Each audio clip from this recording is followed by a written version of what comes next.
Hello, Happy New Year to you. I remain Honorable Emmanuel Anya, and today is my birthday. And I want to thank God Almighty for the privilege to be alive to see a new year and also to celebrate another year in my life. I'm grateful to Almighty God for all He has done for me. This is my 52nd birthday, and I'm very privileged to be alive.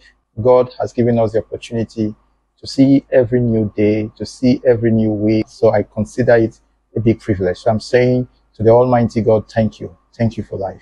And today, I want to celebrate and appreciate someone very important in my life. For these 52 years, I would not have been able to be where I am if not for the grace of God, and especially for the gift of having you.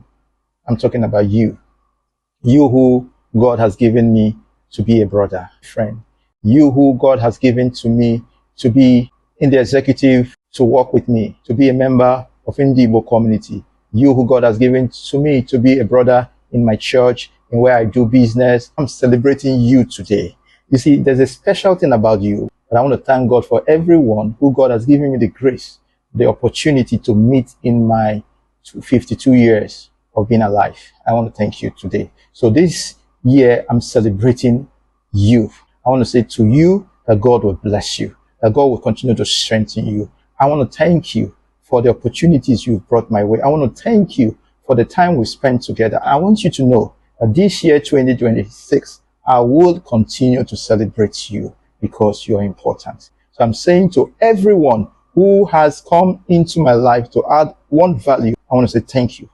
Thank you for being who you are to me. For those who have helped me, thank you. For those who, for some reasons, didn't help me, I want to say thank you. For those who probably had misunderstanding, I want to say thank you.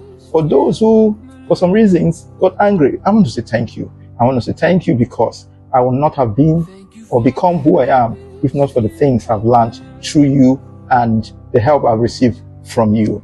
I want to say God bless every one of us. 2026 will be a greater and a better year. I say thank you for everything you have done for me, and I see us walk in 2026 better than we did in the previous year.